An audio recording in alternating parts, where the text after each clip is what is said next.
Hey guys, welcome to Gluten Free Habit. Today I'm going to show you how to make this gluten-free spring cake with pastel chocolate curls.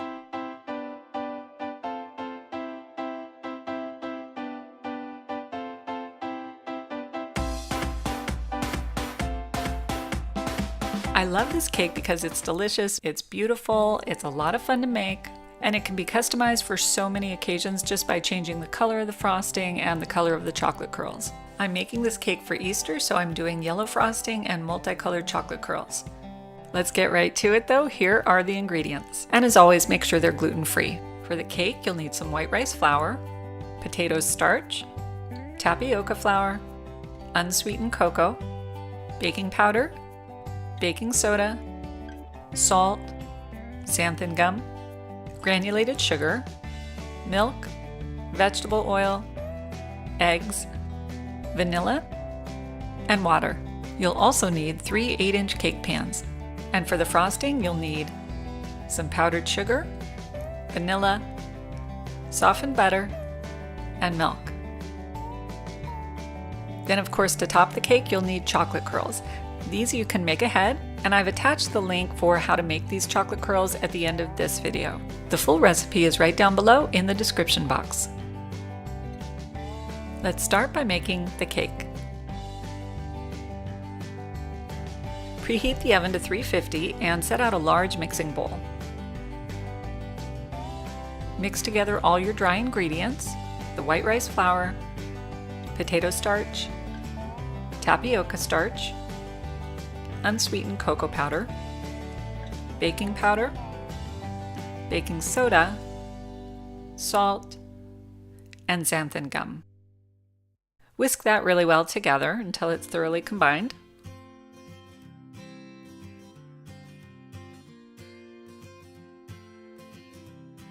Now stir in the sugar.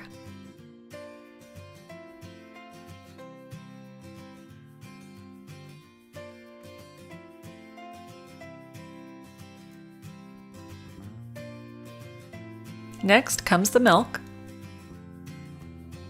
oil, eggs, water, and vanilla. Start by mixing this on low until it's combined and then mix it on medium for a few minutes. So if you want to make this cake but you just feel like you're short on time, remember that there are a number of good gluten-free cake mixes out there now, and same with frostings, so that would save you some time, but you would still need to make the chocolate curls. Now set out 3 8-inch cake pans and spray the bottom only of these pans. Divide the cake batter evenly.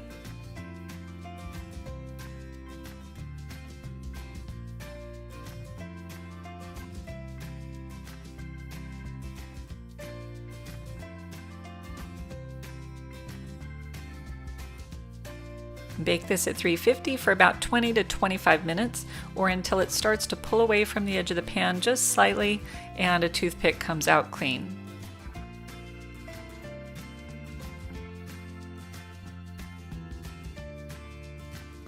Now set these aside to cool and we'll make the frosting. So this is really just a classic buttercream. Start by setting out a medium-sized mixing bowl. Add in all of your ingredients, your softened butter, confectioner's sugar, and vanilla. Mix this on medium until you get a smooth, fluffy consistency. This recipe will perfectly frost these 3 8-inch cakes with very little left over, so if you decide to do a larger cake, you may want to consider doubling the recipe.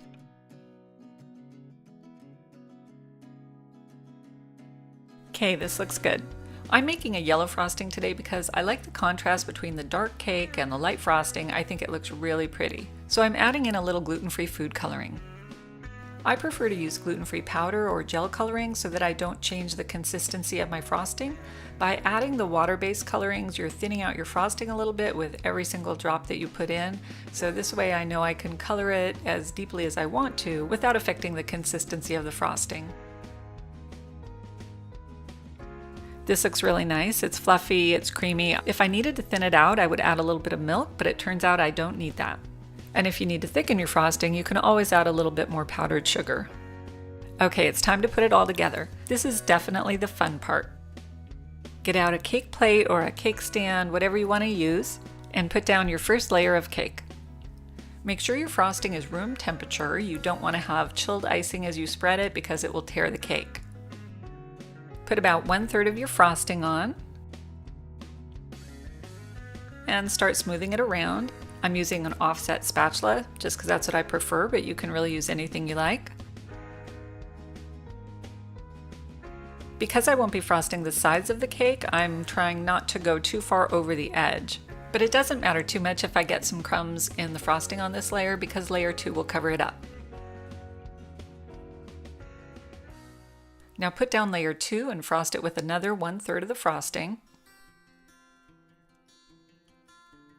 And although I don't do it here, you can slide the edge of a paper towel under the bottom layer of the cake all the way around it, and this will keep the cake plate clean as you frost. And then when you're done decorating, you can gently slide them out and throw them away.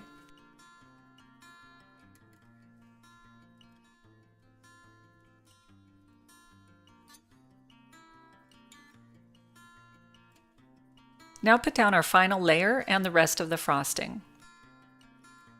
So just be careful not to get a lot of crumbs into the frosting here since it will show on this layer.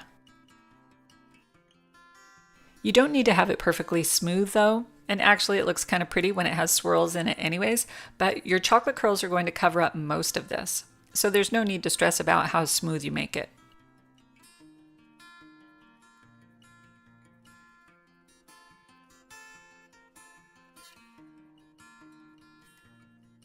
So once you've frosted the top cake, you can get your chocolate curls out of the fridge.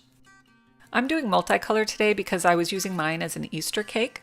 But no matter what you do, it's good to have these chocolate curls made in advance in the fridge and ready to go when you are. Now start placing your chocolate curls. There's really no magic formula for this, just get creative and have fun with it. I like to place them on randomly and just kind of figure it out as I go so that it doesn't look too uniform.